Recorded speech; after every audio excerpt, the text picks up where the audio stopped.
Hello, everybody, and welcome back to another episode of What's the PACRats. up? I ruined that. It's fine. It's fine. We're not professional. No, we ain't. This is it's me, Frankie. Is me, Ian. And Jordan Ringworm Turner. Full And name. It's always a today- full name. Full legal Christian name. Nope. Yeah. Nope. Incorrect, sir. I just got it. On multiple levels. Multiple levels, you're incorrect. Mainly That's a because good- I'm Jewish, right? Yeah, that's the main reason. That's what I Okay. immediately thought. And then I was like, and that's also not on the birth certificate, I don't believe. You don't know that. We haven't seen the birth certificate. Show us the birth certificate. I don't even know where my birth certificate is. Oh, Mama, I have mine. But Mine's on file. I don't know where mine is either. It's somewhere in my house. Well, at least you know it's there. What if it's not and somebody stole it? Then they can live my shit life right now. They can be me for a bit. What if Nicolas Cage was like, "We're gonna steal the Declaration of Independence and Frankie's birth certificate"? Then he gets to become me, actually, and he has to deal with my depression and anxiety and weird pains at 23 years old. So he can have fun with that. And Wow, then you have weird pains too? I do. I just wake up and have weird pains at 23. I'm That's just constantly in existentialism. pain. Is that not normal? No, that's not. None of us are normal. Damn. Well, I knew that, but Yeah, but this is the second episode in our profile of serial killers. today Captain Crunch. Yeah. The first episode was about a serial killer that I don't Tony the Tiger. remember. Jordan, would you Honestly, I remember? don't remember either. You literally researched, man. Give me a second. I just know I found him on my favorite murder, and I went, Karen and Georgia did the work for me. No, I got a notification. Fuck. About what? I got a notification of a message on my laptop, and like, now I got another fucking notification of something. I don't know what's going on. Who is messaging you at this time? That's not us. It's my group chat, my other group chat. Is it the one with the boys? It is the one with the boys. One of the Did you boys. get the cheating Snapchat on of Travis's villagers? Yeah, one of the boys is watching Venom. Yes, I did know that. I said it was a decent movie, and he said, "Really?" Well- because it's boring. Well, now we know who Yeah. it is. Well. Now we also know that in our group there's a liar. We have a liar in our midst. Whoa. Well, to be fair, I also called Howard the Duck a good movie. Wow, we have someone with no taste. Jordan, I want to let you know I was gonna look up who it was based on like my editing folder. I have it up. It's Herbert Mullen. Thank you, because I didn't write it down. I just wrote serial killer profile. Nice. Herbert One. Mullen. Yeah, All right, now write it down. I did. I renamed the file. Good. Okay. So now that that's all settled, Is it settled?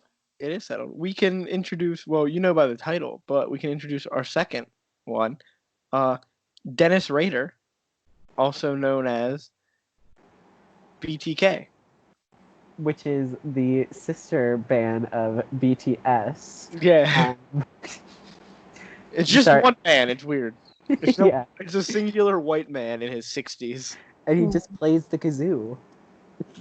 I love the kazoo. I I'm a also- fan. I Of can't the- play the kazoo. Hmm. I don't have good breath support because asthma. Do you need a lot of breath support for the kazoo? Like I I know don't it's like you breathe into it, but like it doesn't feel like it takes a lot of breath to make something from the kazoo. You know, it's been a while since I played the kazoo, so I don't really remember, but I feel like I would be bad at it because of asthma. That's fair. As with most things in life. So there's a lot about Dennis Rader because he killed a lot of people. He wanted to kill a lot of people for a very long time in his life. He killed a lot. Wait, he killed a lot of people. Yeah, he killed a lot of people. You know what that means? What? F's in chat. F's in chat. He killed a lot of people. How He many people wanted- did he kill? How many? Like the exact number? I don't How have many that. F's do I I have need to that- put yeah. in Yeah, chat? how many F's do we need to put in the chat? There's only one right now. He's got 10 victims. Okay. And Oh, then I did them all in a row. You're doing them like singular. Yeah. And then Oh. one capital F for good measure. I do want to, before we go into this, do the two of you, I think I've explained this to you, but I don't know if the two of you do know this. Do you know the origin of the F in chat? You've mentioned it before. You have mentioned it, however, We're both my stupid and we don't retain that kind of information. yeah, my brain Well, capacity And I'm just stupid and retain this information because it's stupid information to have. listen. My brain capacity has a hard time remembering my Netflix password. Like, It is, well, then I'll explain it to you and the listening audience. It is from one of the Call of Duty games.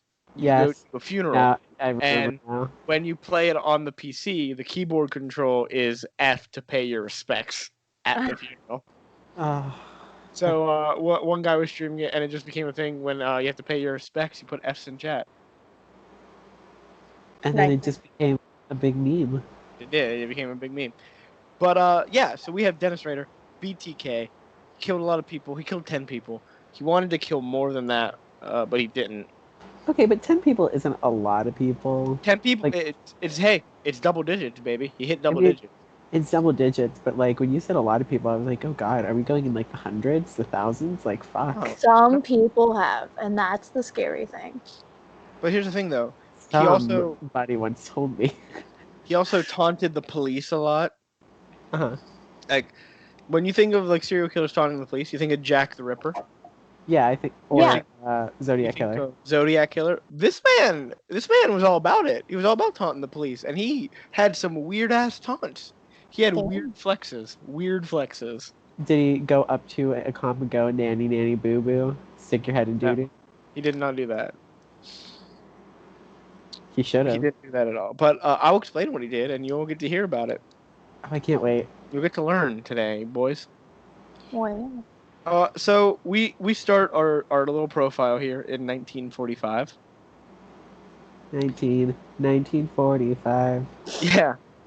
The Bowling for Soup song. Yeah, when they celebrate that you year. love Bowling for Soup. We just love was- soup. That's true. Soup is good. He was born on March 9th, 1945, Okay. to Dorothea May and William Elvin Rader. Well, there's the problem. What? The name William. Yeah. Mm. Fuck off. Fuck it. Fuck off right now. Listen, His my name middle isn't William. His name is Dennis. Listen, my middle name is William, so I'm with you.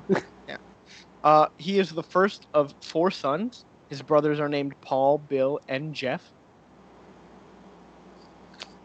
He was born in Pittsburgh, Kansas. Pittsburgh without the H. Yeah, Boo. the other Pittsburgh. They Yeah. do it right. And he was baptized at the Zion Lutheran Church. Gorgeous. His father was a member of the U.S. Marine Corps and later worked for the electric utility KG&E. And his family moved to the largest city in Kansas, Wichita, when Dennis was a young boy. I do want to say, before we go any further, I got most of my information from a blog spot dedicated to like Which one? BTK. It was like BTK Blogspot. I don't know what the full URL was, but they cited all their sources. Most of them were books or like official police documents, and the Wikipedia page. That's where we're getting our information from today. And biography.com. Hey, at least we're still getting it from the wiki. From A&E, yeah. So they moved to Wichita, and they moved into a house on North Seneca Street. His parents both worked long hours and paid little attention to their children. Dennis Rader would later describe feeling ignored by his mother and resenting her for it. As a child, he appeared outwardly normal and unremarkable. He was a Boy Scout and participated in church youth group activities. He attended Riverview Elementary School, where he was an average to mediocre student with withdrawn tendencies. By his own admission, he says he developed fantasies about bondage, control, and torture from an early age while still in grade school. Oh, grade school. Yeah. As he became sexual, he dreamed of tying girls up and having his way with them. The TV and movie star Annette Funicello was one of his favorite targets for imaginary bondage. Not the Mickey Mouse Club. Is that who that is? Yeah, she's one of the original Mickey Mouse Club members. I did not know that. I Yeah, saw the like name and was going to look up more, and I just didn't. yeah, like she's very well known within the Disney company. Jordan. I'm sorry, I was not really paying attention. Do you know who Annette Funicello is? Well, I mean, Ian's been talking about Mickey Mouse Club, so I assume. Yeah, Did she you was know- one of the original members, one of the most popular members from the original Mickey Mouse Club. Yeah, I didn't watch the original Mickey Mouse Club, not gonna lie to you. I mean, it's not that Mickey Mouse Club is not the most interesting show. It's not. It's really not. The theme song is the most interesting part about it. Yep. And the alma mater, absolutely terrifying. For the Mickey Mouse Club? Yep. They have an alma mater? Yeah, it's just like a death march version Jesus of the theme Christ. It's Mickey literally- marching off all the club members to their death. It's literally monotone. It's like, come along and Oh my god, it's the funeral at the end of the show. so funny. So, into worse topics, Dennis Rader admits to having killed cats and dogs by hanging them as a kid. He also learned that his urges were not like he had to keep them secret, and he did a good job of doing that. And he continued to do a good job for most of his life. He acted out his sexual fetishes he had a lot of them, by the way. Voyeurism, Okay. autoerotic asphyxiation, Yikes. and cross-dressing. He would often spy on his female neighbors while dressed in women's clothing, including stolen women's underwear, and masturbate with ropes or other bindings. like at their window? I don't know. That's all I got. That's all the Wikipedia didn't give me like details about these, so like I don't want much more detail anyway. Yeah, but Frankie, you're talking to me and Jordan, who Yeah, we kind of want to know. You know why we wouldn't know? Because he kept his sexual proclivities well hidden, and was widely regarded in his community as normal, polite, and well-mannered. Well, if he kept his sexual activities hidden, Mhm. he obviously wasn't like around gay people. Okay. yeah, So That's the all gays we talk. talk about. yeah. those who knew him personally describe him as a quiet and polite young man who preferred to keep to himself. He showed no interest in the music of his times. One friend described him as utterly lacking a sense of humor. He was described as a person who chose his words before speaking and who would give you his full attention as he spoke. But as he did for his entire life, he was the sort of person who appeared outwardly unremarkable. What kind of music did he like? It doesn't Yeah. say. It just says he didn't like the music of like the 40s and 50s. So Is he listening to like the Singing Monks or something? Like, what is I he? assume so. I have no idea. They didn't go into his musical taste beyond that. Does he listen to like the something on the lute? Like, Maybe he's a lute fan. Big lutist. Gregorian chants. Yes. we love the Gregorian chants. We stand. So he graduated from Wichita Heights High School in 1963. During his time in high school, he had employment working in a supermarket. It wasn't until he entered Kansas Wesleyan College in 1965 that he lived away from home. He was a Still in mediocre. Kansas. Yeah. At college, he was a mediocre student with poor grades. He was forced to work in order to support himself and was constantly busy, even reportedly returning to Wichita on the weekends to work at the supermarket. He joined a fraternity and tried to reinvent himself as more of an extrovert. However, according to the journals he kept from this time, it was during this period that he first started looking for victims. Although there's Alright, no mention of any success. All right, buckle up. We're gonna get started soon. I feel it. It was also the first time he was able to successfully break and enter into homes, swiping small items of interest. He found this sort of activity exhilarating. Cool. Don't worry, we still have more of his background before we get to How any many pages did you say you had of 21, baby. nice? And we're on page 2? We are on page 2, yes. Cool. I love So this. he didn't do well in college, he dropped out. And he spent 1966 to 1970 in the Air Force to avoid being drafted into the war. Because Air Oh. Force training takes a lot of time. So if you joined the Air Force, you wouldn't be drafted. Because if you were drafted, you were most likely going to be a foot soldier and Yeah. get sent to fight. So he was sent to and die. Yeah, probably die. He was sent to Lackland Air Force Base in San Antonio for basic training, and then he went to Shepherd Air Force Base in Wichita Falls, Texas, where he did technical training. In early 1967, he was stationed in Mobile, Alabama, and was there until January of 1968 when he was sent to Okinawa, Japan. So he remained stationed there for 6 months until he moved to mainland Japan in 1968 at the Tachikawa Air Base located near Tokyo. It seems to be that he was based there until the end of his service in 1970, but he says that he spent time in Korea, Greece, and Turkey as well. Just like most of his life before this, he was outwardly unremarkable in the Air Force. Wow. He attained the rank of sergeant and worked installing antenna equipment. But it was during this period, by his own admission, that he started having sexual relations with local prostitutes. The heat is on in Saigon. His attempts to engage in bondage were rejected. And he was able to continue his trolling activities from time to time. Trolling for victims, that is. But his journals make no incidents of any incidents where a victim was more than stalked. He did successfully break into the Air Force Base library and steal a book. So, Oh no, not a book. he was never caught though for that. He received the Air Force Good Conduct Medal, the Small Arms Expert Marksmanship Ribbon, and the National Defense Service Medal, and was discharged from active duty in the summer of 1970. And he returned home to Wichita, where he would serve 2 more years in the reserves.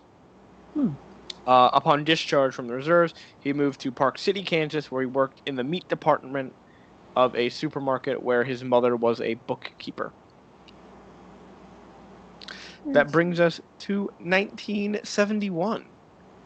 And he gets married on May 22nd. Wow. Yeah, he's married. He married Paula Dietz on May 22nd, 1971.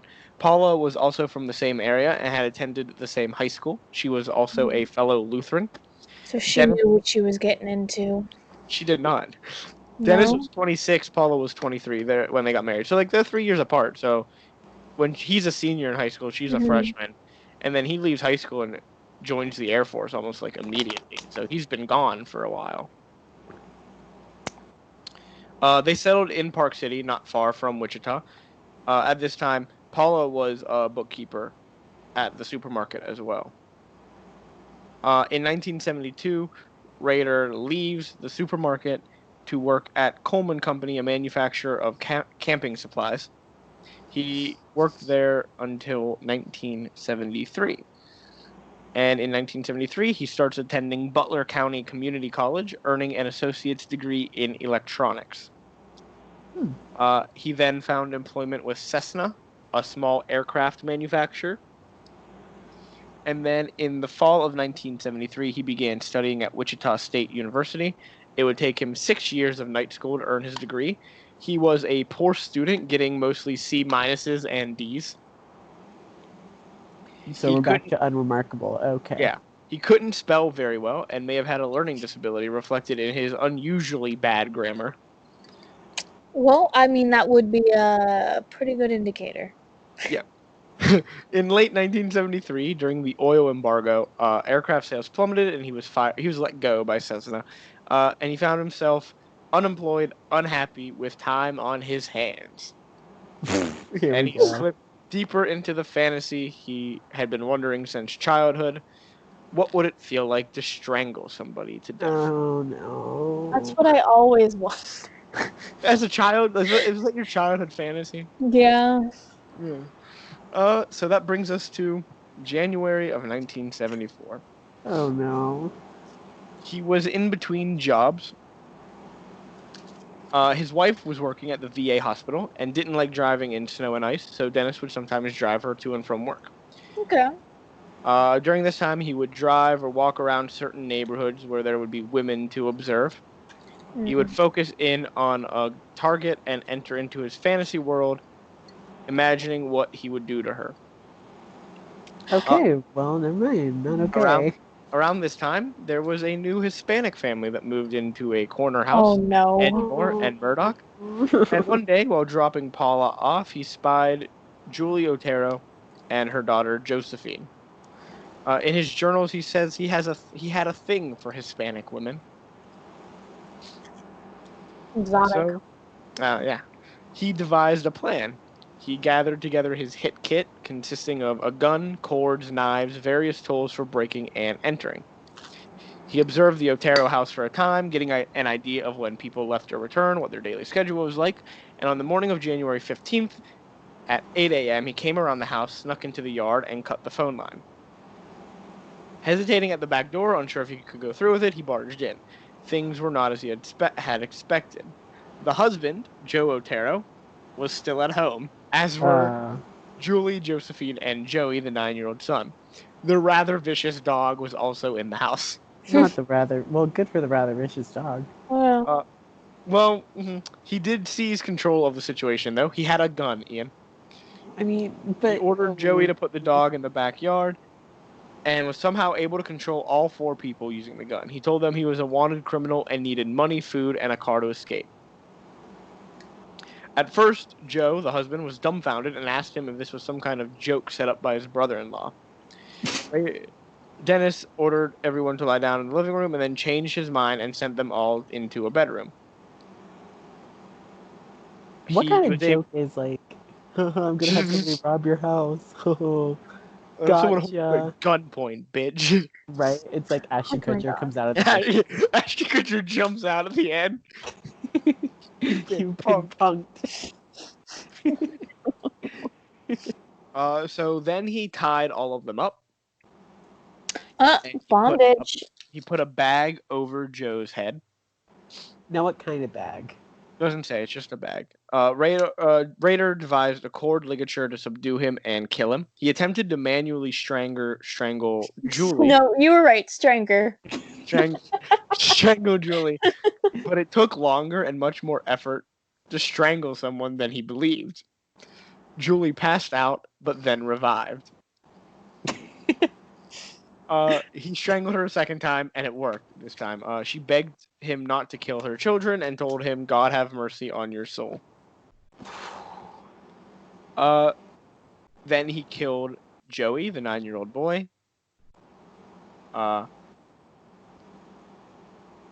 Rader said that he brought a chair into the bedroom to watch him die. Oh my God. And then he killed the 11-year-old daughter, Josie, last. He again failed to strangle her because she revived. This is where the details... This is where we're going to maybe ask, do you want more details about this one? Yeah. Yes? Yeah. Hey, Okay. before we continue on, content warning. Content warning here. Yeah, this one, the girl's death is the worst. I kind of buffered around the boy's death. It was strangulation like the other ones, but this one's kind of worse. He forced her to walk down into the basement, put a noose around her neck, and asked her for a camera. She said they didn't have one, and then hung her from a sewer pipe in the basement.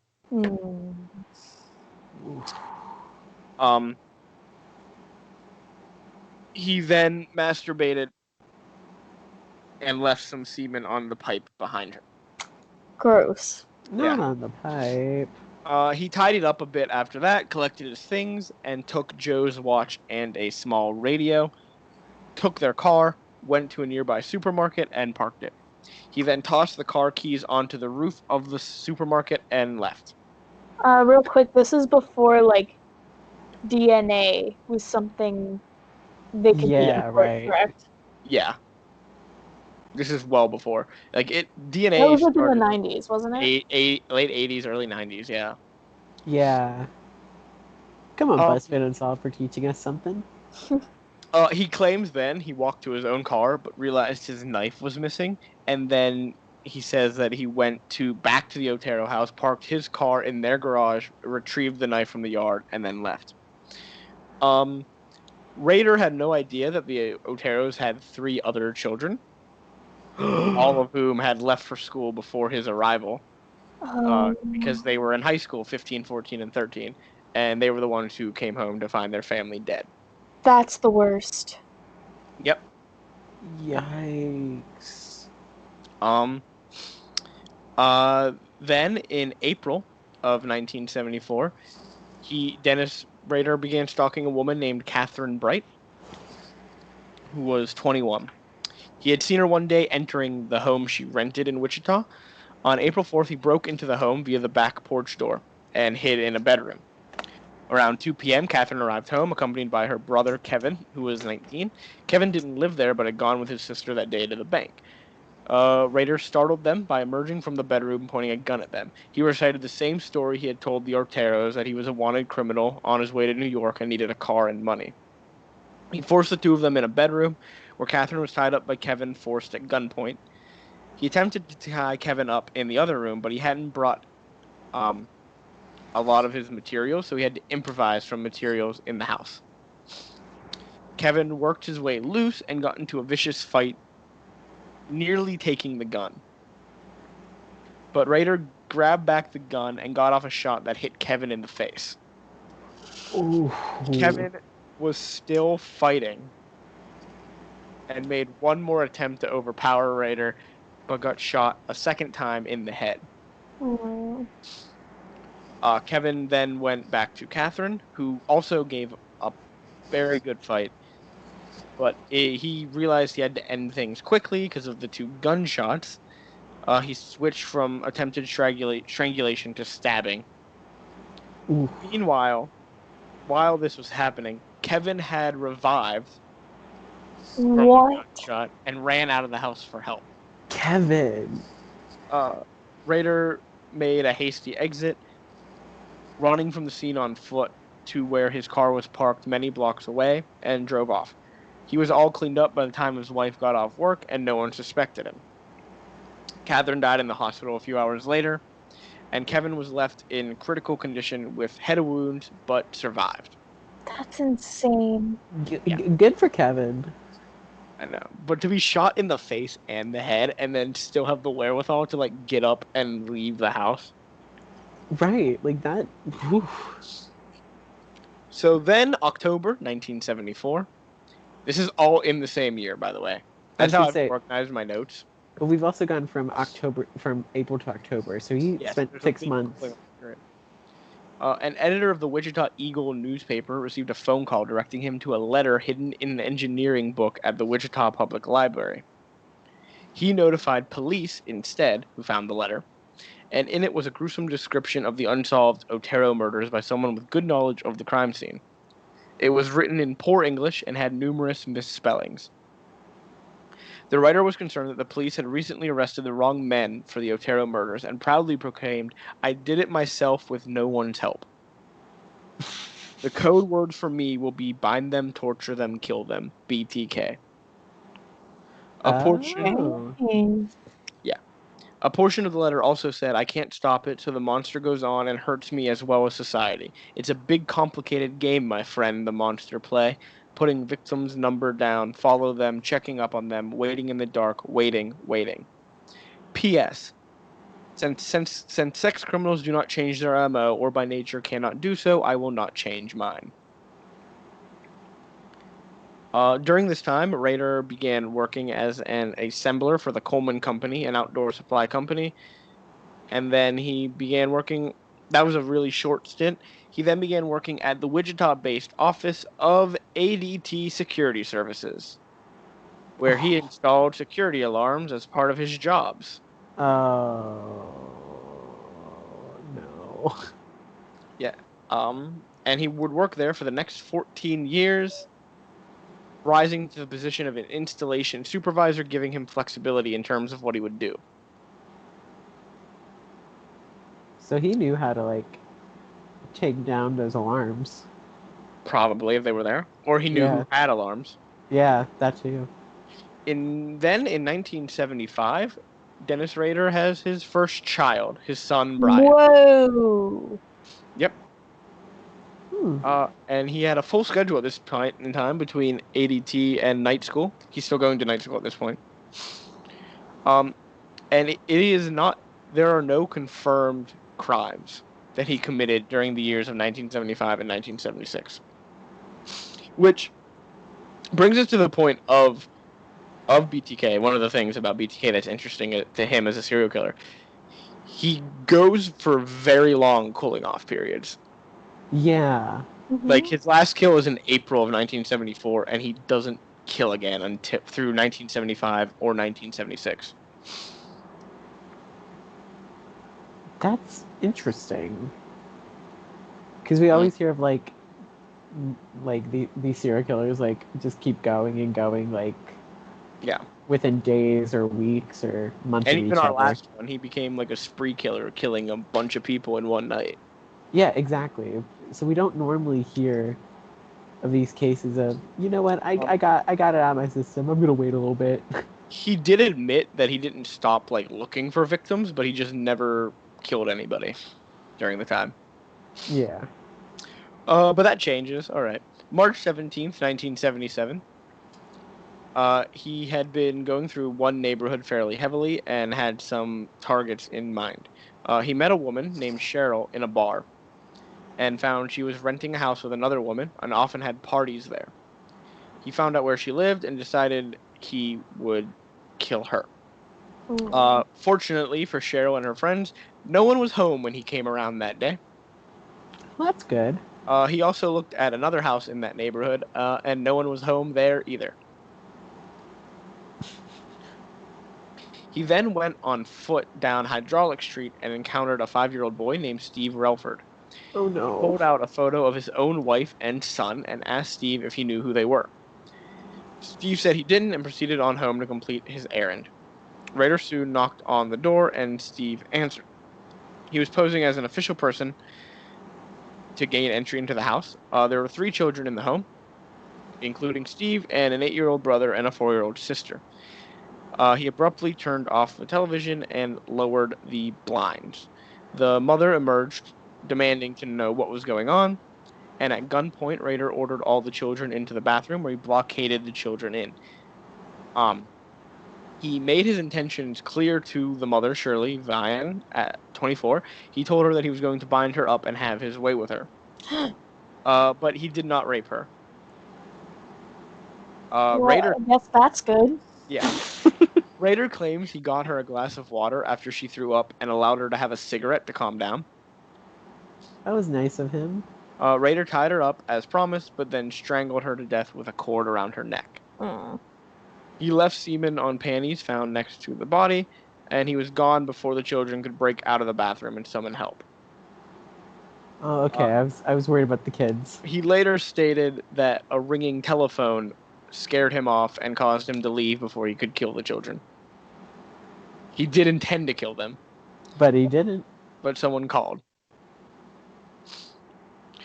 So next, in December of 1977, Rader became fixed on Nancy Fox, stalking her from her residence and workplace. On December 8th, he broke into her duplex via a rear bedroom window after cutting the phone line. He awaited her arrival from her evening job at a jewelry store. The initial confrontation took place in the kitchen, presumably at gunpoint. Rader told her that he had a sexual issue and needed to tie her up to rape her. Other than making barbed comments, Nancy didn't fight back. She was ordered into the bedroom because she was being held at gunpoint. She was ordered into the bedroom after being allowed to partly disrobe in the bathroom. Rader tied her to the bed and undressed himself. At that point, he announced who he really was, saying he was the same person who had killed the Oteros and proceeded to strangle her to death. and he left semen deposited on a nightgown found next to the body. So much semen. Yeah, man. But they could do nothing with it. They just saw it and were like, gross. They just looked at it and were like, not again. That's almost like his calling card. Yeah, that's the worst calling card. That's his signature. That's disgusting. The following morning, after reporting to work at ADT and leaving the office in a company van, he stopped at a phone booth just a couple blocks down the street. He dialed a police dispatcher and said, "Yes, you will find a homicide at 843 South Pershing, Nancy Fox," and left the receiver dangling. The fucking big dick energy to do that. A tape of that call was eventually played repeatedly over and over in the Wichita media, but no one, including Raiders, co-workers, or family, were able to recognize the voice. That's wild. I think I would recognize, like, my family's voice if I was living with them for that long. Did he use his actual voice, or did he, like... He didn't disguise his voice, I don't think. Oh, then maybe just he did. There's no evidence that he did or didn't. They didn't say that it was like an obvious disguising of voice. Maybe it was subtle, but... Because if he did, then okay, I understand that. But if not, they all dumb. Maybe it was like real subtle, like this. Like Mickey Mouse? They thought Mickey... And that put a cello. Hey. So now we move to 1978, and he has his daughter. His second child. Yep, that's the last child. He has 2 kids. In early 1978, though, he also sends another letter to a television station, KAKE, in Wichita, claiming responsibility for all of his murders. And he once again suggested that he should be called BTK. He's really trying to hammer that in. Yeah, he demanded... It's like you want your friend group to call you, but they just won't. Yeah, it's like my new nickname, right? And everybody's like not in on it. Everyone's like, yeah, sure. Yeah, sure. BTK, but they still call him by his actual name. Yeah. He demanded media attention. And they gave it to him. They announced that there was a serial killer. He also included a poem entitled "Oh Death to Nancy," a parody of the American folk song "Oh Death," which, by the way, I'm pretty sure that is the song it is the song. I just looked it up. It's the song they play in the opening to Until Dawn. Oh. Oh Death, the actual version, not the sick twisted version. Yeah. He also claimed that he was driven to kill by Factor X, which he said was a supernatural element that also motivated Jack the Ripper, Son of Sam, and the Hillside Strangler. Chemical X. Yeah. You said factor. I was like, oh no, he's bringing math into this. Yeah. This guy really is a monster. Fuck. And then he said he apparently drew pleasure from the media coverage, and he said that he in one of his letters he reportedly said, "How many people do I have to kill before I get a name in the paper or some national attention?" 7. So Has anyone surpassed that at this point? I think. Wait, no, he had the Oteros, the 4 Oteros. He probably is. One. Wait, no, because wait, look, he had the 4 Oteros, Catherine Bright, Shirley Vine, and Nancy. He's at 7. Okay. So we only have 3 more kills. Okay. Oh, this guy. Yeah. So in 1979, he graduates from Wichita State University with a bachelor's degree in administration of justice. Of course. Mm-hmm. He's just fucking with everybody now. He also intended to kill others, such as Anna Williams, in 1979, but she escaped by returning home much later than expected. He explained that he became obsessed with Williams and was absolutely livid when she evaded him. He spent hours waiting at her home, but became impatient and left. In June of that year, just days before graduating, Anna received a package in the mail with a poem entitled, "Oh, Anna, Why Didn't You Appear?" A drawing of what Rader intended to do to her and a few of the things that he had stolen. Mm. The next day, a similar package arrived at the TV studio that he had sent the second letter to, and Anna moved away from Wichita. Good. Smart place, smart place. So on the weekend of April 27th, 1985, Dennis Rader was attending a Boy Scout campout just outside of Wichita with his son. He left camp in the evening with the pretext of having a headache and needing to get to town to buy something for it. He parked his car by a bowling alley and bought himself a beer. He swished the liquid in his mouth and spit it out, and deliberately got some beer on his clothing so he would have the smell of that he had been drinking. Then he called a cab, pretending to be drunk, and instructed the driver to drive him to a park so he could walk it off before going home. The park adjoined the backyard of the Hedge property. He was disappointed to see the car in the carport and assumed someone was home. He cut the phone line, though, still, and quietly pried open a rear door. It turned out that no one was home, and after a while, a car pulled up and he hid in a bedroom closet. This was the home of Marnie Hedge. Marine Hedge? I don't know how to pronounce her name. It's spelled Marine, but I don't think who would name their kid Marine. Marine, yeah, that's a name. Is that a name? It could be. Okay. Marine Hedge and a male friend entered the home. The man left for the night at 1 a.m., and Rader waited until Marine went to bed and fell asleep. So what you're saying is Marine and her friend, they were fucking... Maybe, yeah. So after he killed her, he took her body to his church. What? The Christ Lutheran Church, where he was president of the church council. And Of course there he photographed her body in various bondage positions. Not at church. He had previously stored black plastic sheets and other materials at the church in preparation for the murder. Then he found a dumping place in a ditch along a dirt road several miles outside of Park City and semi-concealed the body. He left knotted pantyhose by the body as well. Let me guess. With semen in them. No. It's not mentioned, at least. Shocker. I'm sure there was. At one point, that's his signature. Maybe. At one point, he dropped the car keys onto the dashboard, and it slid down and wedged under the windshield. He had to use a rock to smash a corner of the windshield to get the keys out. All of this, it took time. It took, everything happening. It was getting light out. So he made his way back to where he left his car in Wichita, parked Marine's car there after wiping it down for fingerprints, and returned to the scout camp. He was never connected to the crime until 20 years later, and he still had the photographs in his collection when he was captured. Oh. So, yeah. Was that the last one? No, that's not the last one. That's number 8. Oh, that's only number 8. Fuck. Mm-hmm. Now we move to 1986 with Vicky Wergel. He called his projects PJs, by the way. He referred to his victim as projects, and he called them PJs.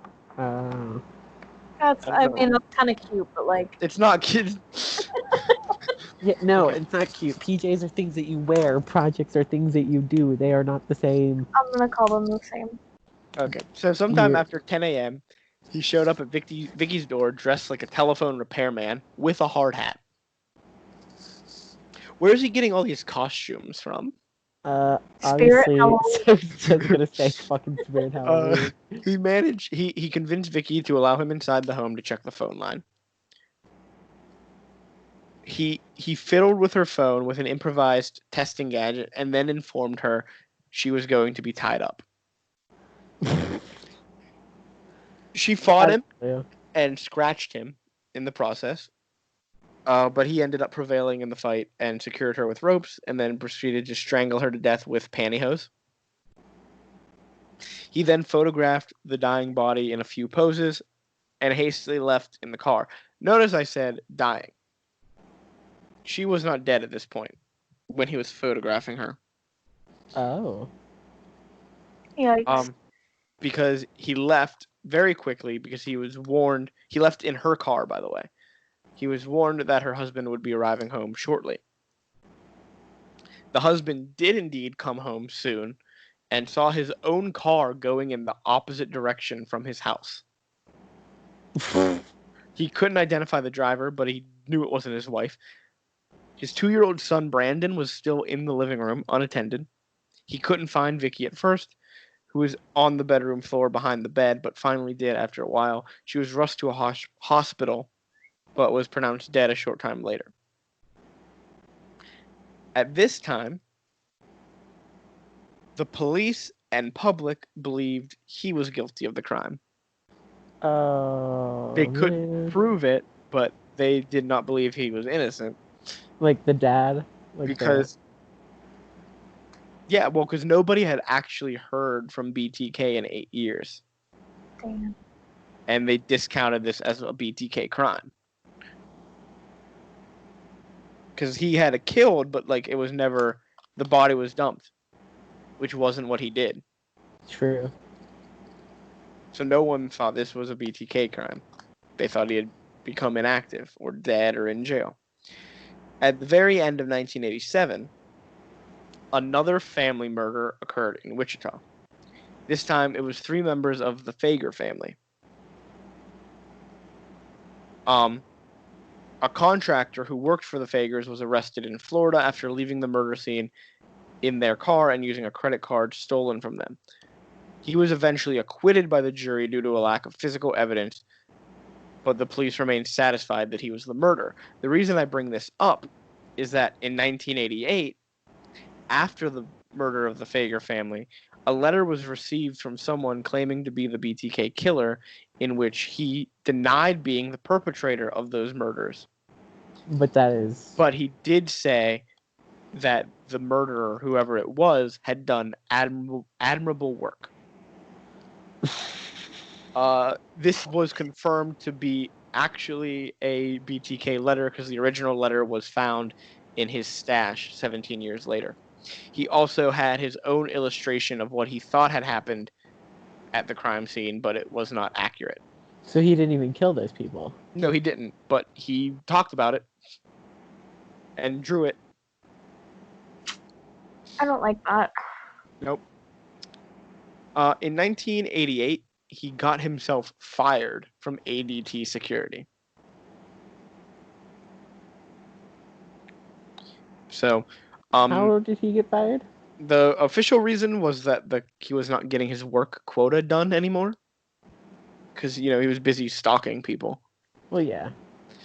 The varying reports from coworkers describe a man who could be difficult to work with, but was customer-oriented. One description says that he wanted to be a police officer, but had been forced to settle for what he saw as an inferior position.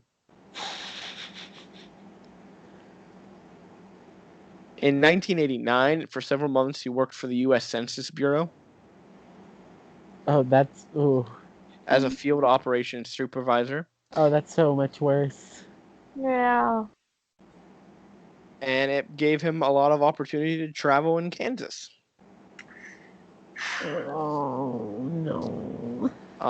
In 1991, he became a dog catcher and compliance officer. No.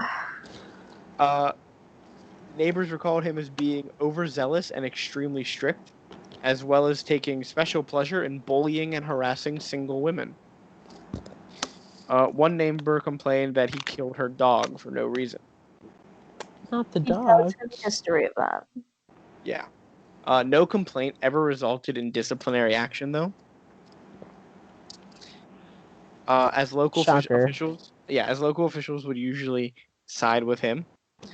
There's only one record of a case going to court when a woman contested a $25 fine. But he showed up in court with a satchel a half-inch thick full of official documents and won. Holy shit. He was also sued for gender discrimination. His coworker, Mary Capps, alleged he was a terrible boss, cold, demanding, and degrading. She stated that she complained weekly to Rader's supervisor about his behavior, but was dismissed or referred back to Rader himself. There were 3 formal complaints to the city, but they were channeled to her supervisor, which was Dennis Rader, who did nothing about them because they were about him.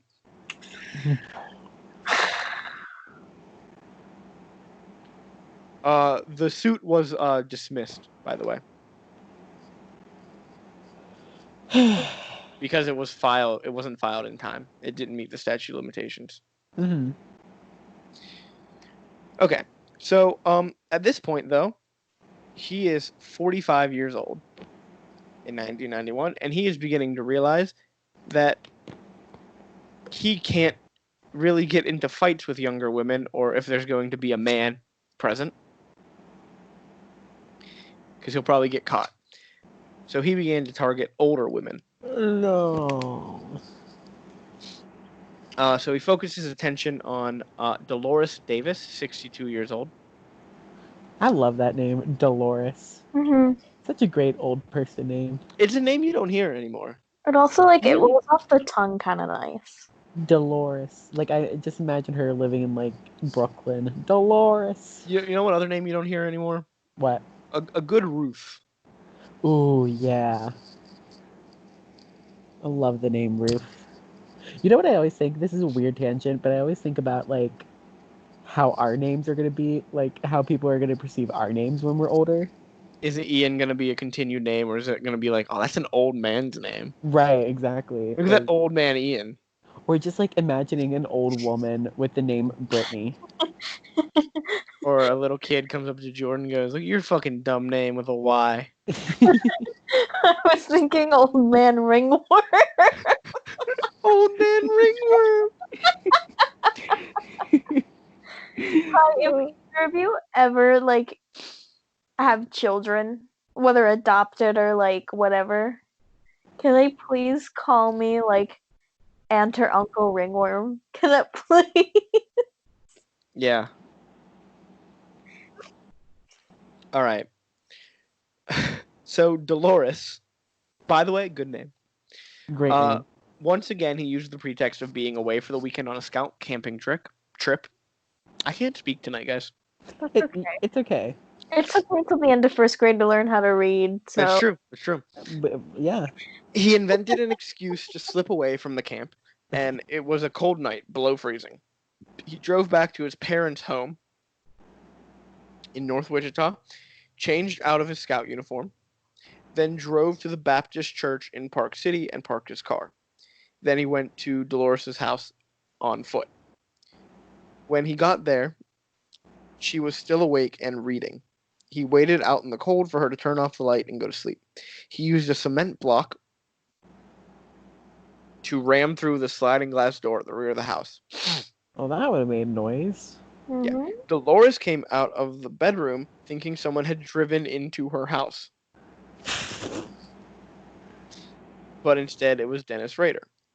He gave his original story of being a vagrant in need of food, money, and a car, and told her he had to tie her up.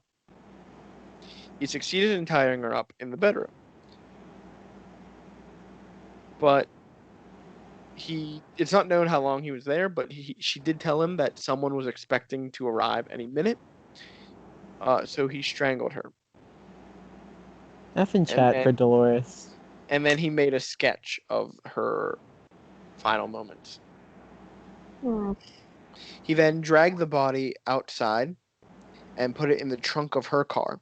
He drove to a lake area near Park City and left the body and other evidence there under the trees. He then drove the car back to her house, wiped it down for fingerprints, tossed the keys onto the roof. He then went on foot to the Baptist church, drove his own car, returned to where he left the body, and put it in his car. He then meandered around to the north, settled on a remote spot underneath a bridge as the dumping spot. He then went somewhere to change back into his scout uniform and return to camp. This was all in one night? Yes. That's insane. The next night, he left the camp again to go back to the dumping spot to pose and photograph the body. He says he had an encounter with a police officer at a place where he had to change clothes, but was let go after a few questions. Soon after the murder, he also took a photo of himself buried in a grave, wearing a mask and using a Polaroid camera activated with a mechanism triggered via a cord. Anybody want to dissect the symbolism behind that? And that's where we end. So how is he caught? Well, we're going to get to that. This is 1991. Okay. And then our next year of interest is 2004. God damn it. So by 2004, the investigation of the BTK killer was considered to be a cold case. The Wichita newspaper ran a feature about it where they speculated that the killer had either died or been imprisoned. So a Wichita lawyer named Robert Beatty was concerned that the BTK case was being forgotten about and would never be caught. So he set out to write a book about the investigation. Ooh. Because he thought that the killer was still a potential threat, even though the last known murder was in 1977. Now remember, anything after 1977 It's still not unknown. Is still considered to not be BTK. So like 3 other deaths. Yeah. So in January of 2004, that was the 30th anniversary of the Otero murders, and that's when the Wichita Eagle ran the article about crime and the BTK killer. And that came with the announcement of the publication of Robert Beatty's new book. And that captured his attention. Okay. He became alarmed that someone else would be telling what was his story. Mm-hmm. And he had always planned to reemerge, but these plans were now accelerated. So on January 1st, 2004, he was elected to the church council and became vice president. This is a different church. Mm-hmm. And according to church procedure, the vice president would become president after 1 year. That becomes important later down the line. So the Raiders remained there, quite active in the Lutheran church, and they all thought he was a trusted leader, helper, and usher. Mm-hmm. Then begins the series of 11 communications. So in March 2004, the Wichita Eagle receives a letter from someone using the return address Bill Thomas Kilman. Okay. Which is BTK. Oh my god. The author of the letter... They're stretching that out. Yep. The author of the letter claimed that he had murdered Vicky Wergel in 1986 and enclosed photographs of the crime scene and a photocopy of her driver's license, which had been stolen during the commission of the crime. Before this, it obviously had not been definitively established that she was killed by BTK. DNA was collected from under the fingernails, but they began testing it, but there was no one to compare it to. Okay. So they tested hundreds of men in an effort to find the serial killer. Altogether, they tested 1,300 DNA samples. Mm-hmm. But they were later destroyed by court order, but none of those were BTK. In May 2004, KAKE, the original news station that he communicated to back in the 70s and 80s, received a letter. Yeah, Cake. Received a letter with chapter headings for the BTK story.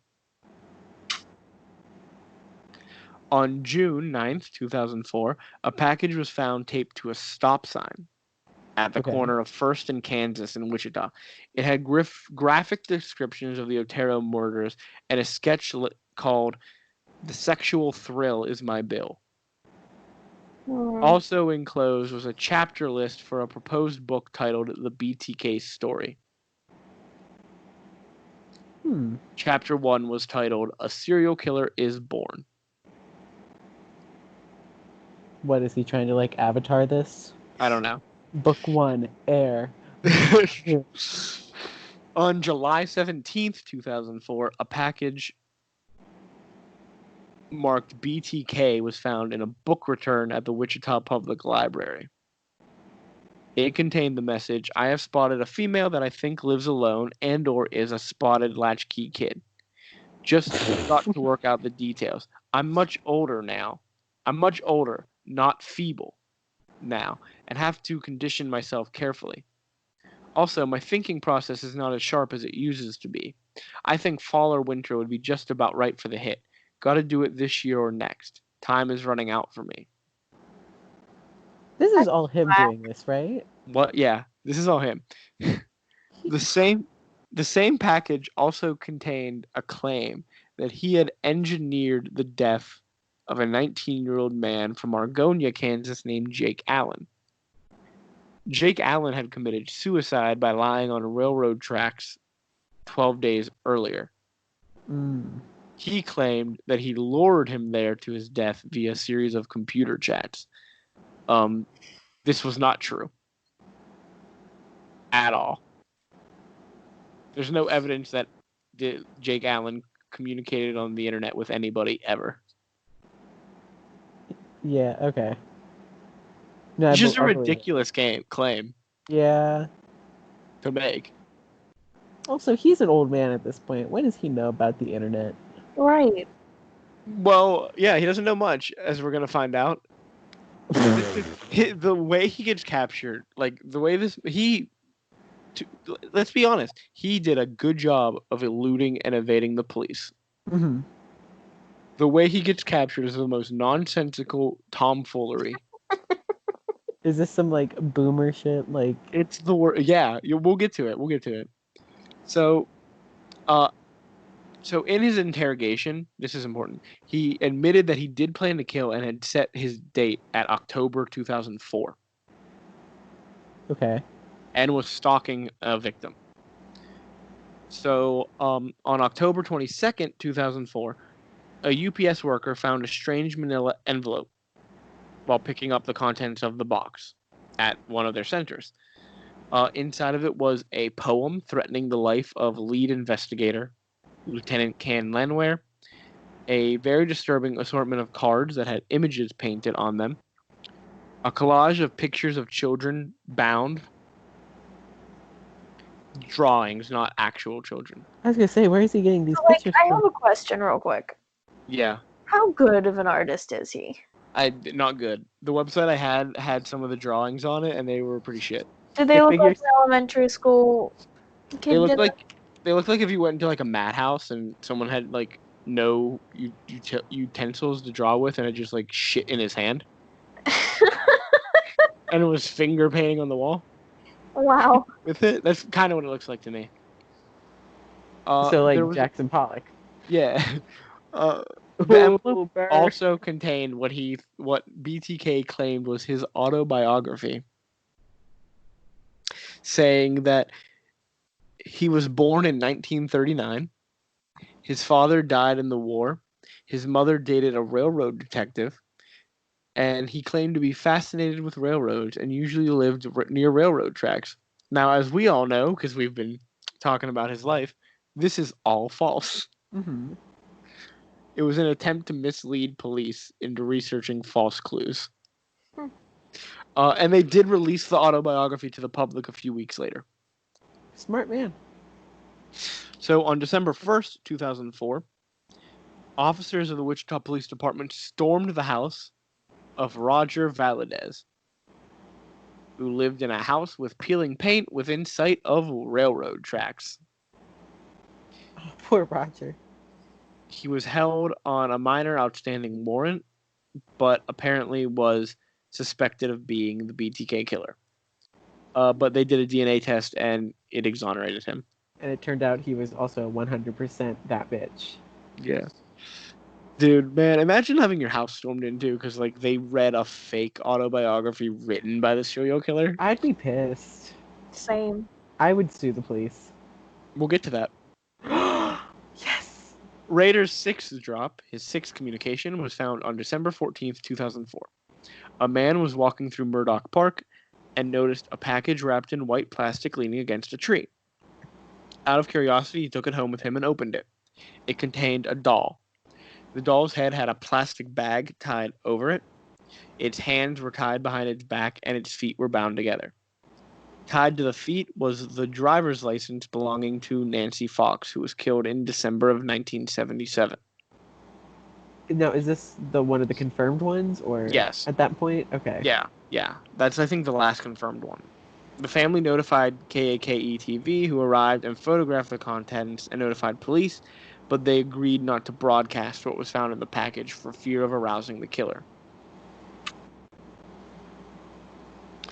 Now we go to January 1st, 2005. Dennis Rader has been vice president of his church council for a year, so now he is the president.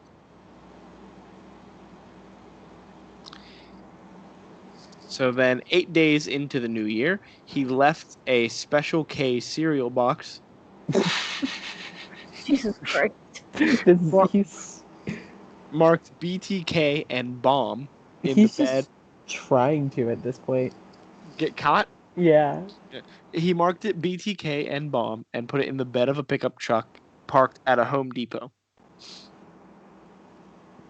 The truck belonged to an employee of Home Depot. The guy thought it was trash and threw it away.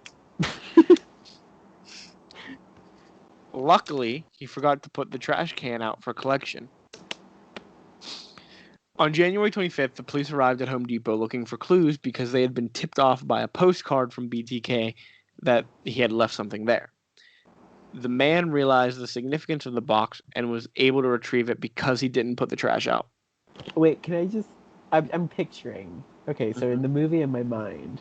Yeah. I'm picturing that he's, like, thinking about it, and then his eyes go wide, we get a close-up, and you just hear him go, Special K. The guy at Home Depot? Yeah. So... at this point, they get their first glimpse of BTK. Oh. There is a surveillance tape of the parking lot. The image is way too far away and blurry for identification, but they were able to measure the wheelbase of the vehicle he was driving and determined it was a Jeep Cherokee. And Rader was apparently unaware that surveillance cameras had become a commonplace item, despite, having installed alarm systems for 13 years. Mm-hmm. But the box itself contained information about some of his projects, intended victims. It also contained more misleading information about how he lived in a 3-story home in Wichita with an elevator that had a bomb in the basement rigged to explode if the house were invaded.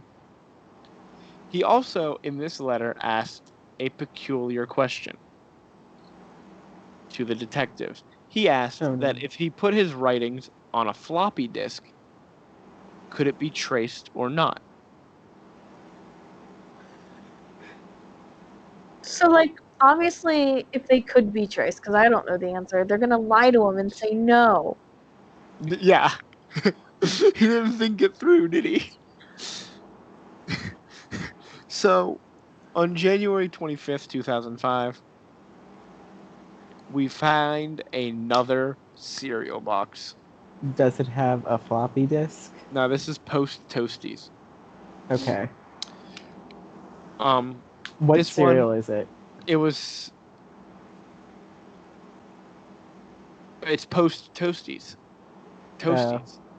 This was discovered on January 25th as a result of a tip from the postcard sent to KKE-TV, which was the one that also told them about the Special K box.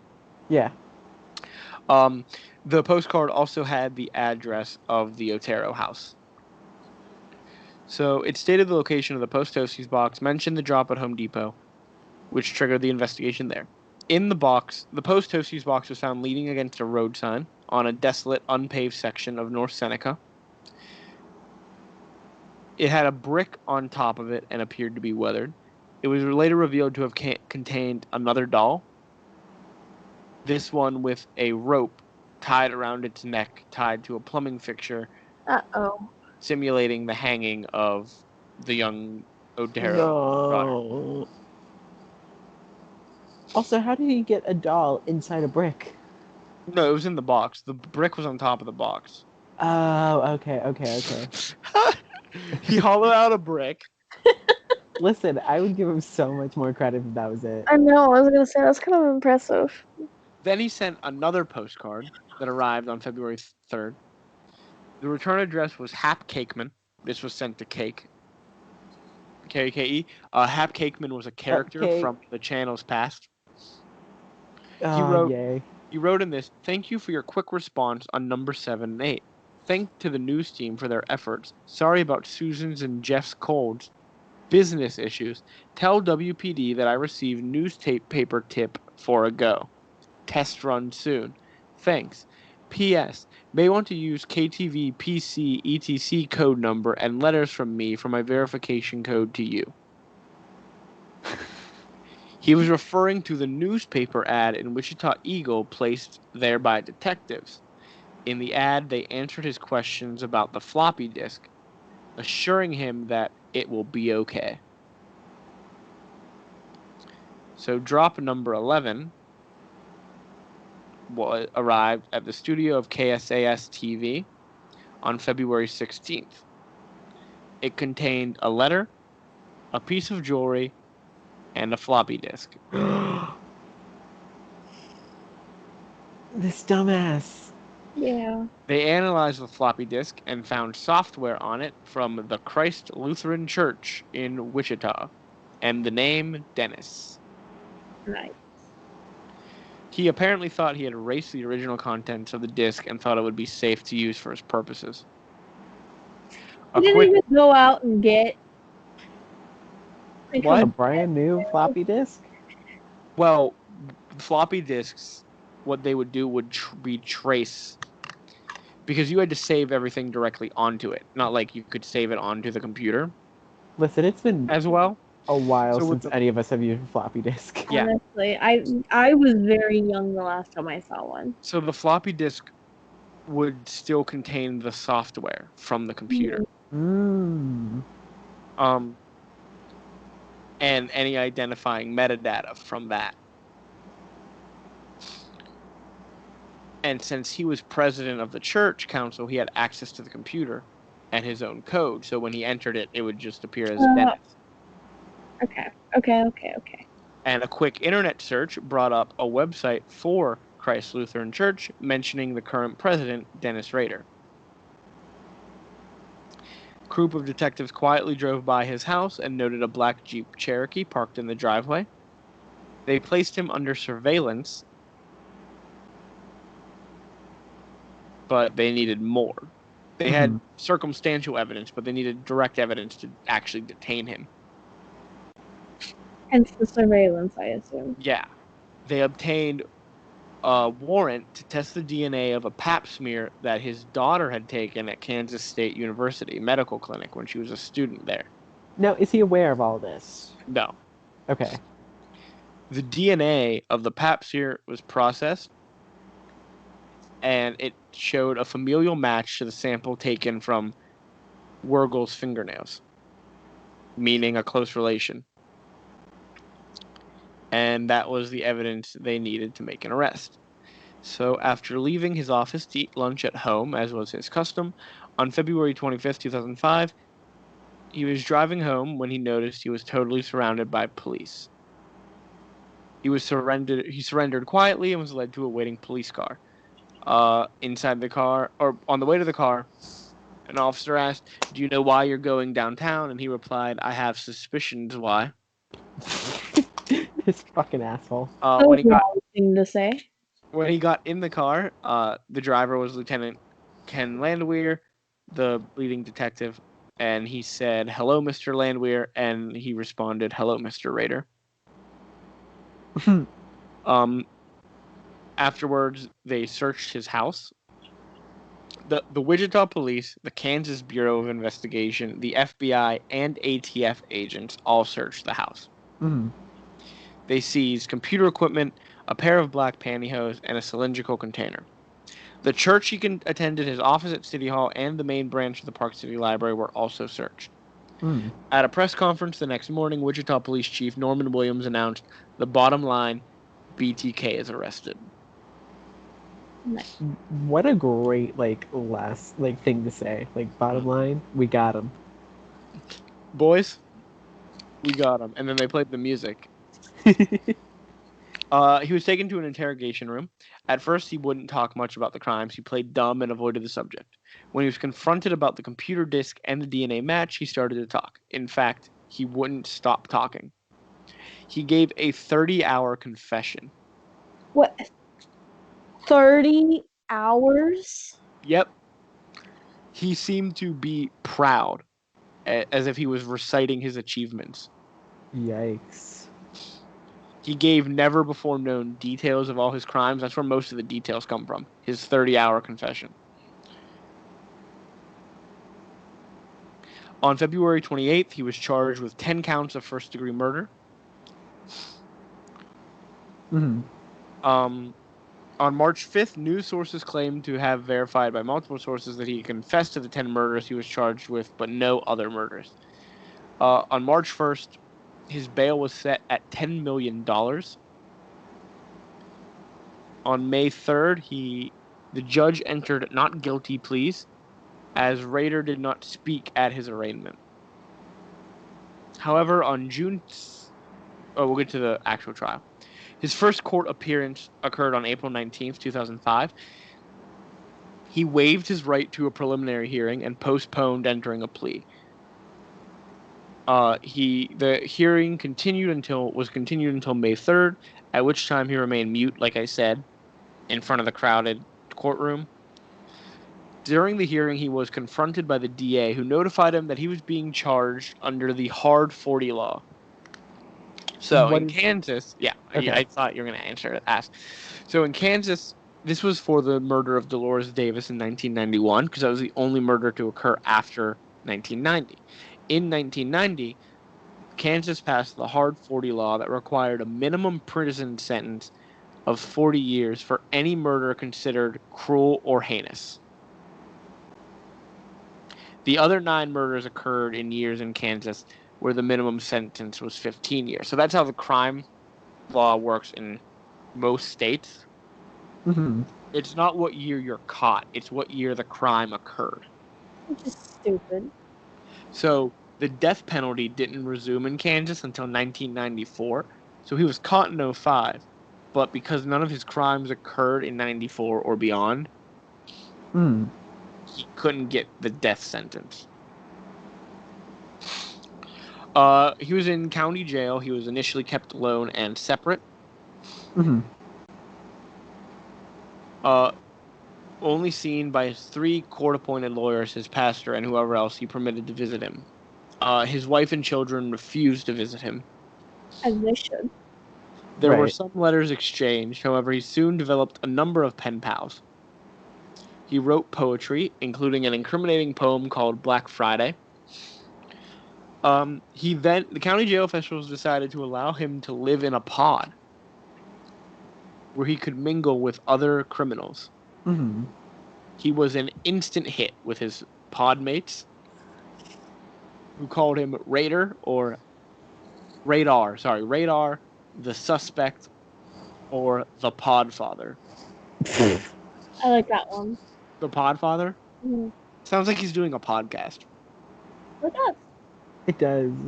Can we change our name to the pod? Never. I'm kidding. Absolutely not. Not after we read that. We invite him to be a regular. Absolutely not. So Dennis Rader's trial on 10 counts of first-degree murder was set for June 27th. As the date approached, with no news of a postponement, speculation erupted about what would happen. It became apparent that he would use the appearance to formally plead guilty, and that's what he did. Judge Waller began to quiz Rader over some of the details of his crimes, and millions of viewers watched live coverage. he calmly revealed some of the grisly details of his murders from his own perspectives, as if they were all an everyday thing.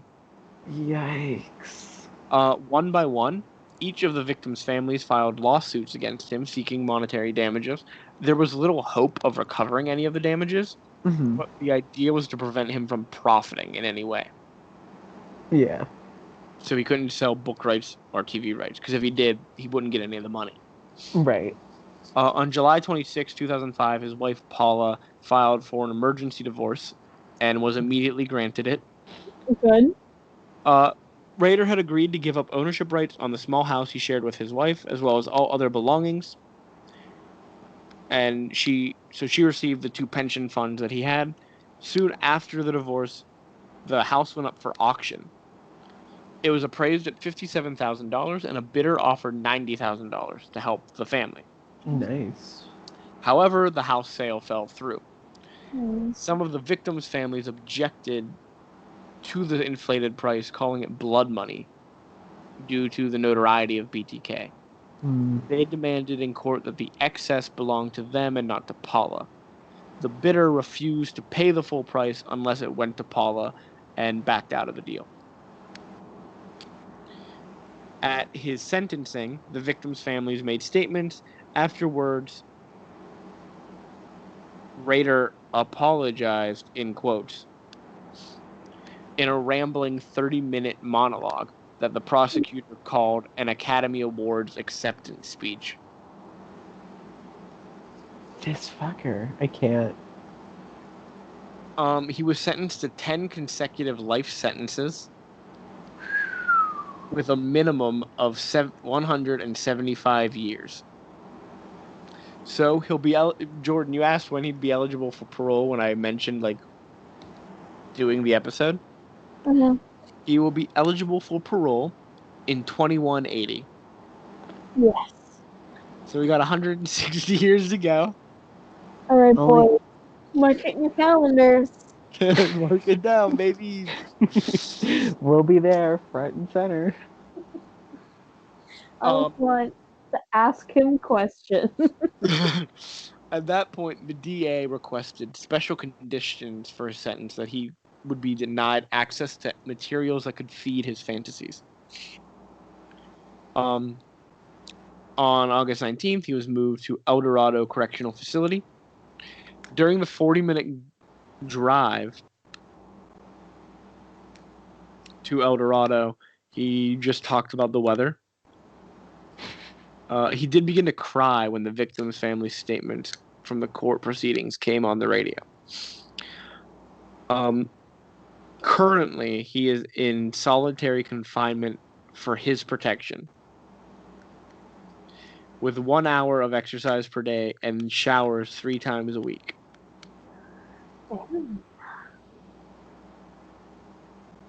On October 12th, 2005, a hearing was held at the prison regarding his privileges in jail. The DA again made the plea to deny drawing materials and access to media and interviews. Good. Investigators had found a huge number of what Rader had called slick ads that had been altered by him, like underwear advertisements, with the pictures of bondage. The outcome of the hearing was that Judge Waller agreed with the prosecutor's recommendations. He also ruled that Rader must register as a sex offender and pay restitution to the victims. But not all of the restrictions may be enforceable. He will be permitted to earn privileges such as access to TV, radio, newspapers, and news magazines. Another odd fact that came to light as a result of the evidence seized from him was his what he called his mother lode, was his obsession with self-bondage. They found a number of photos he had taken of himself, all tied up in various ways, often dressed up in items stolen from his female victims. So beginning in 2006, he was allowed access to TV and radio for good behavior. After his arrest, they did look into any unsolved cases, particularly cases after 1994, to see if they could get the death penalty, but they did not find any that could be connected. Okay. On October 20th, 2006, a jury awarded $1.1 million to Roger Valadez, who had been falsely arrested Go, as Roger. the BTK killer. He then sued the local news station for defamation and humiliation by broadcasting his name, but he died suddenly of a heart attack on November 27th, 2006, before he collected the money. Oh. Can we have the money? No. I'm just asking. They did find that there were no other victims, but they are fairly certain that he stalked and researched a number of other potential victims, including one person who was saved when he called off his attack because of the presence of construction and road crews nearby. In his police interview, he stated that there are a lot of lucky people. I don't like that. I don't either. The last detail we have is in March 2007. Rader agreed to a settlement where he would pay the victims' families $10 million and forfeit any media rights to his story. The families will also receive any belongings that were seized as evidence during the investigation, and have rights to any other evidence seized from Dennis Rader. The families are likely to receive no money at all from the settlement, as Rader is effectively unable to make money. He's in prison. But it will permanently prevent him from profiting from his notoriety as a serial killer. And I do have one thing I didn't make a note of. I think it was last year or 2018. The most recent book about BTK was published, which was written by his daughter about what it was like growing up and finding out that her father was a serial killer. When she found out, she had graduated college, she had a job, she was married, she was like living her life. Yeah. Oh, wow. And the way she describes it is that as the nightmare was ending in Wichita, because like people were celebrating in Wichita, they finally caught this guy. So like as the nightmare in that city was ending, her own personal one was beginning. Yikes. Awful. Because she had found out her father. What'd you say? I kind of want to read that. I know, it sounds really interesting. It does. But that is the BTK killer. Yikes. Whack.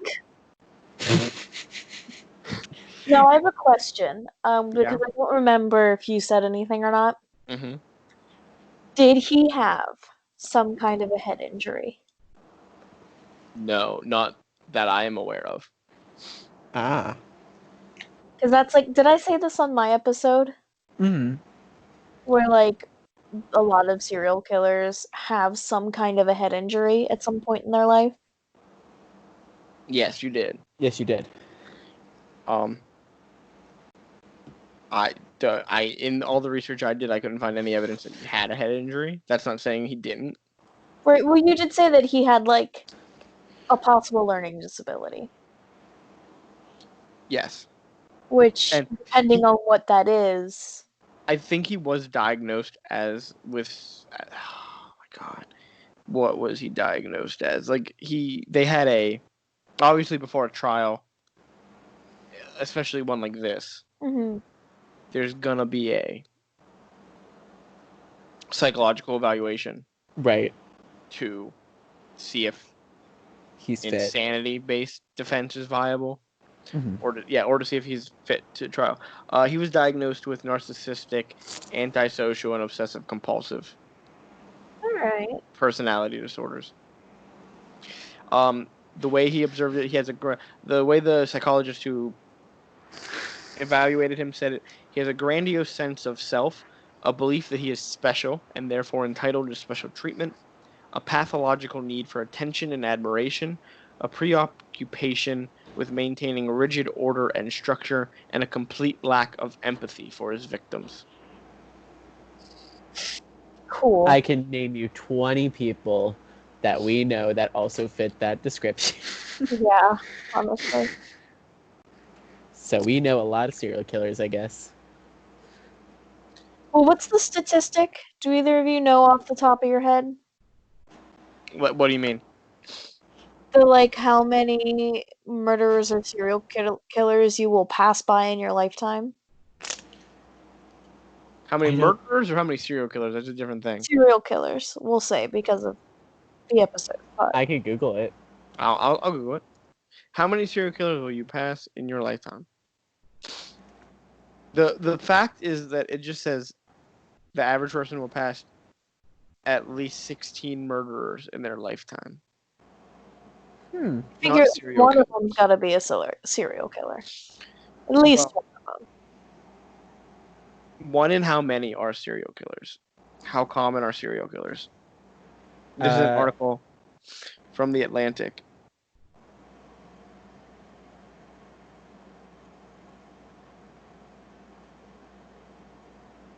Yeah, it's saying I'm getting 15.6 or about 16 murderers. 6 murders per 100,000 people. And in a big city, if you just multiply the 16 murderers by like 1,000, like in a big city like New York, you get 1,600 murderers in a lifetime.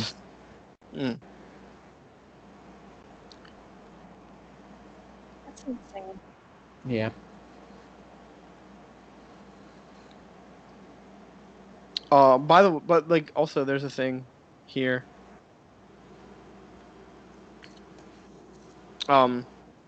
Just a curious fact. As the number of serial killings has supposedly fallen, so too has the rate of murder cases solved.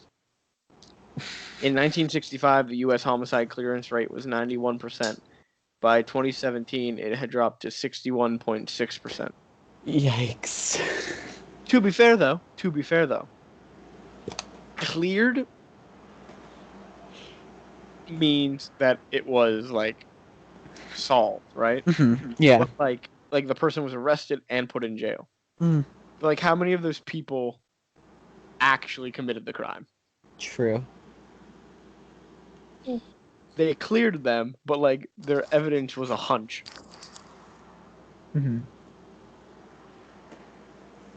Now we have DNA evidence, so they can't just True. Yeah. And even then, isn't certain DNA evidence becoming you cannot use it in court, and stuff like that? Yeah, the feasibility of some of this evidence is being questioned a lot because the hair evidence is someone said there's no doubt it's a human hair, and then it turned out to be dog hair. And not only that, I know I shed like a motherfucker. Literally, I could be walking around in a store, buy clothing, and my hair could end up on someone's shirt that they end up buying later that day. Yeah. I'm looking up. I guess I can say, because we're official now, my boyfriend, I haven't been to his apartment in months, and he just found one of my hairs in his bed. You're disgusting. You're a freak. And he's cleaned his sheets and everything a couple of times since I've been there. And he was like, I found one of your hairs, and I know it's your hair because it's long, dark, and curly. I was like, whoopsies. In order to be a serial killer, the person has to commit 2 or more separate murders, but what that means is hard to pinpoint. Blah blah blah blah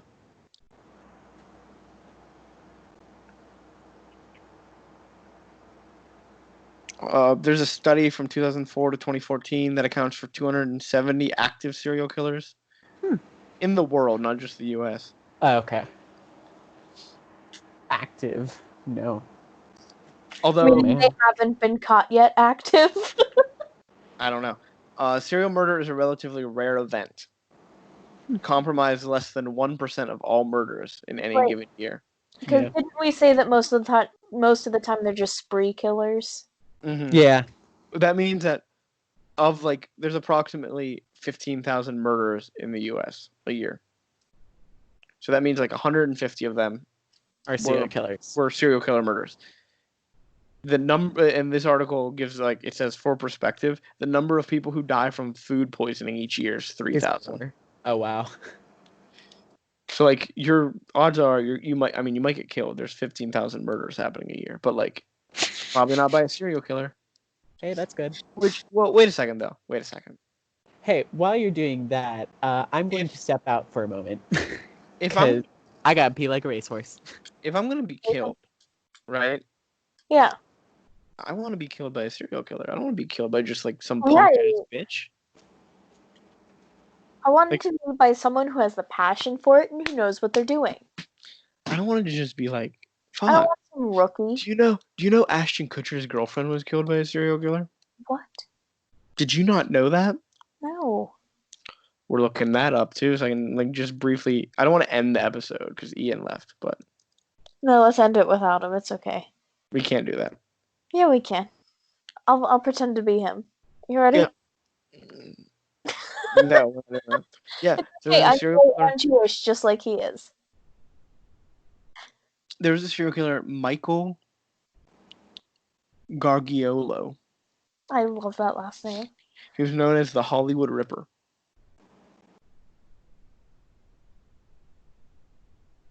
And he was found guilty of murdering Ashton Kutcher's ex-girlfriend. Damn. Yeah. That's insane. He was convicted of murdering 2 and attempting to murder another woman, and then the rumors are the numbers are 3 to 10. Huh. But yeah, he was dating the girl at the time of her death. Oh, that's the worst. What did I miss? Ashton Kutcher's girlfriend was killed by a serial killer. Oh no. In 2001. That's a horrible episode of Punk'd. The actor said he made plans with her the night she was killed, and police believe he spoke with her not long before she was attacked. Aww. And he arrived at the house, and he assumed she had bailed on the date. Aww. And he said he looked through the window and saw what he thought was red wine spilled on the carpet. He wasn't alarmed because he assumed it was left over from a house party she had hosted a few days prior. And then the next day, he was told about her death. That's awful. It's really sad. And now we're gonna end the episode, aren't we? Yep. Well, I didn't think it would be that sad, and then I remembered it actually is really sad. Wow.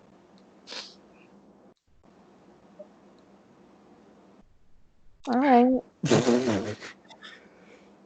Well then, how do we want to end this episode? This has been a bummer. Should we take another piece of Karen and George's fine work from their podcast, My Favorite Murder, and end it on something good that happened to us in the past week?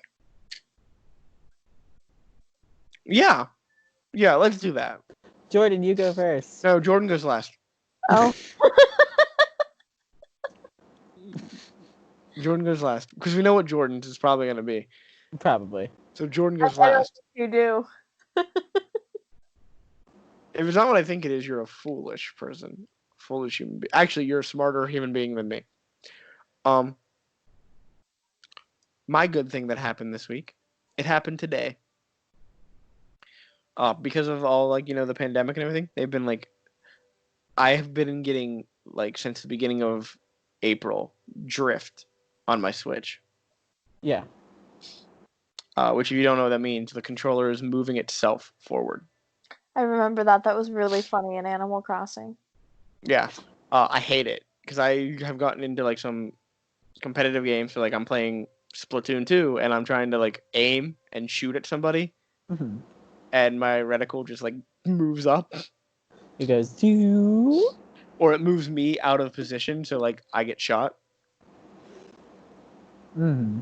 But today I saw that Amazon, for the first time since everything happened, had one set of Joy-Cons in stock. Yay! Did you buy them? I did buy them, yes. God. They're not gonna be here until July. That's okay. But I'm super happy that I was able to grab them. Right. Oh, So that's the good yay. thing that happened this week. Ian, what happened to you good this week? Good thing that happened. I went to therapy today. That is good. Ooh.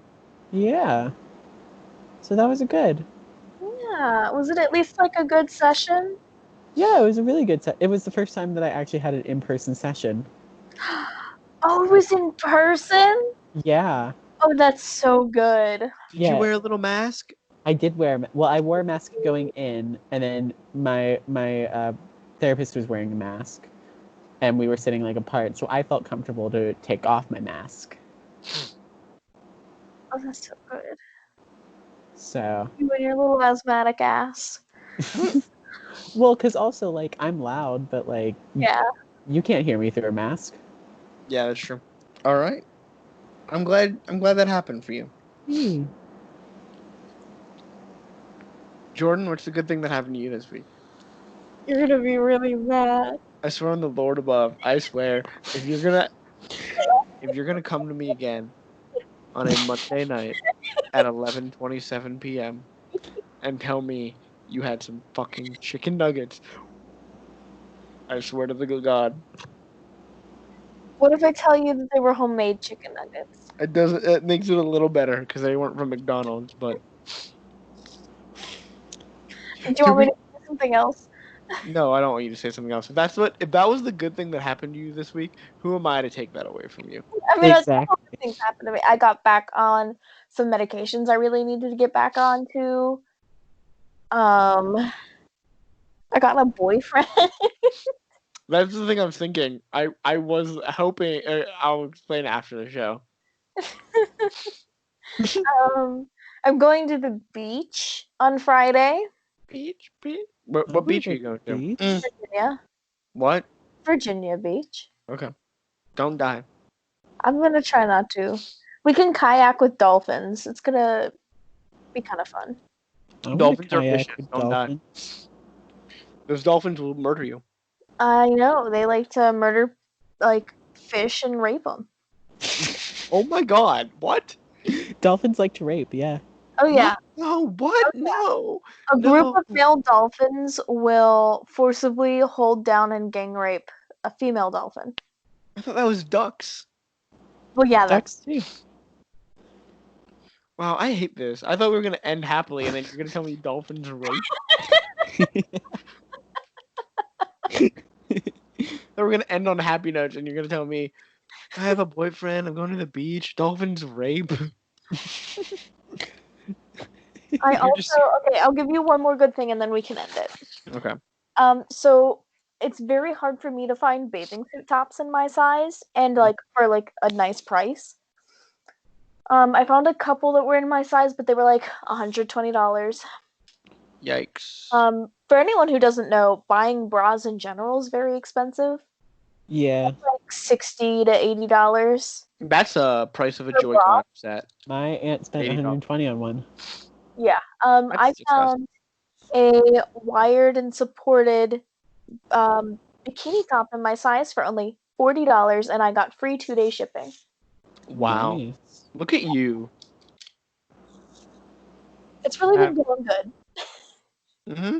Also been like doing a lot of donating, doing a lot of, all I that good have stuff. a box waiting to go to Goodwill.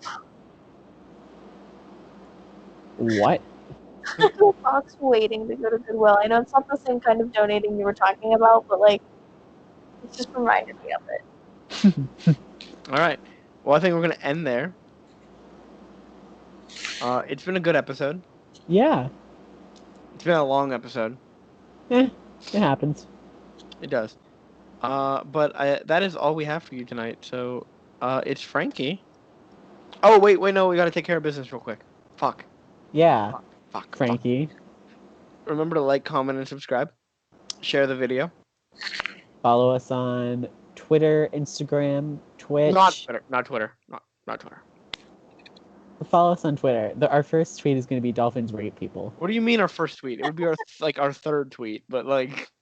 Okay, our third tweet is going to be. We have a Twitter. I just don't use it anymore. Well, whose fault is that? We have like 2 followers. It's better than none. One I'm of not them is one me. of them. I'm one of them. I'm not one of them. I don't have Twitter. Well, we know who the second one is.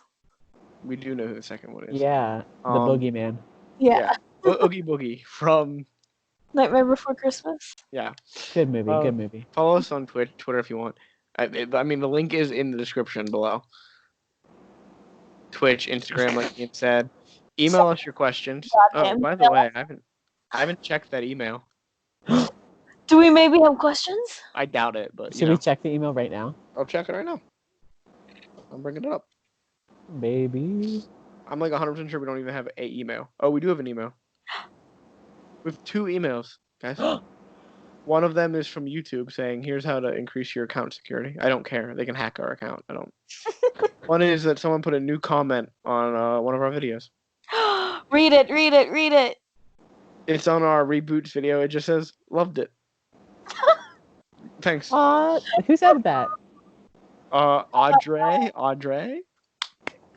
Shout out to Audrey. Audrey, this is for Oh, you.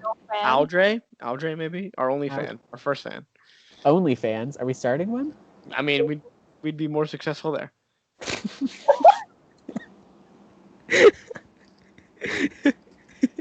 Tell me I'm wrong.